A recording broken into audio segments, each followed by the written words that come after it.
How goes it all? Welcome back to Patterson Properties. Hopefully you guys having a great and exceptional day. All right, let's get into it. So this is very, very interesting family because I'm born and raised within the DMV area, aka Washington, D.C., Maryland, Virginia. I was born on the Virginia side, Woodbridge, Virginia, 30 minutes south of Washington, D.C. If you don't know where that is, nothing exciting about it. That's where I'm from. Since 2005, the cost of living in this area has gone up tremendously, and only during the 2007 to 2015 timeframe has the price of housing been stable.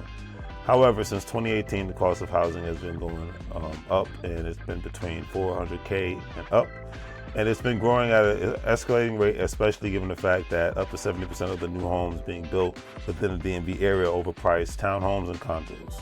According to the article that I read the other day, Parcel Labs, a real-time housing analytics group, says that DC city housing market has declined nearly 11% year to date. That means that the price per square foot is reportedly pushed to values not seen since 5 years ago, before the pandemic. Over the same 5-year period, prices rose around 38% across the broader DC metro area and increased 43.5% nationally. Now, one of the obvious reasons why the DC housing market is in decline right now is because of the massive government employees who have been laid off and potential government contractors who will be laid off and will be potentially laid off in the future. Lack of economic certainty can make one want to hold on to their dollars and cents. Now, 2020, the 2020 pandemic changed a lot of things about commercial and residential real estate in most major cities. And given the fact that most major American cities are overpriced, crowded, high crime rates areas made lots of people move out of major cities.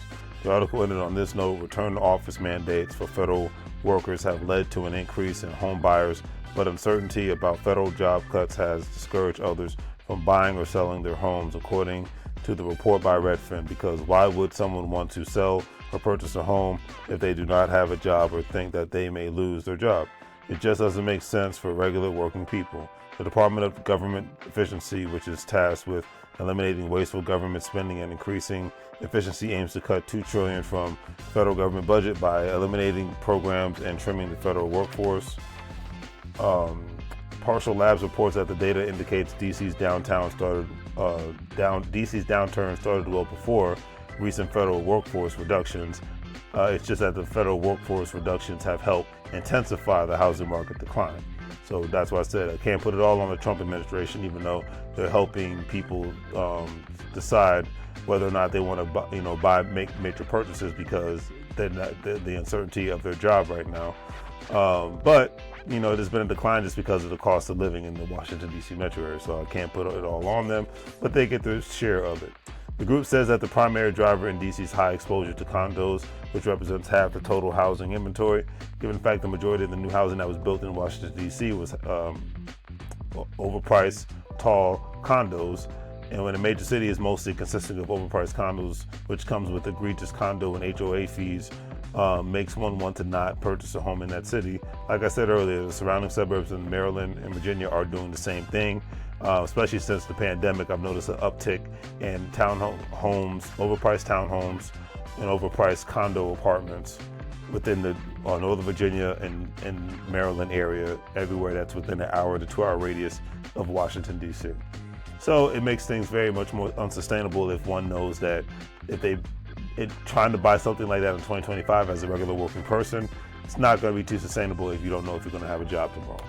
So that's why the decline is happening in Washington, D.C. for a variety of reasons, not just one. Don't forget, Patterson Properties, we wholesale real estate. Don't forget to check us out. Links in the description. Go from there. If you're a stock market investor, crypto investor, major retirement account investor, don't forget to check out WEBULL, EgoScriptor.com, Coinbase. With all those platforms, you'll be able to make some money moves so you don't live broke like a fool.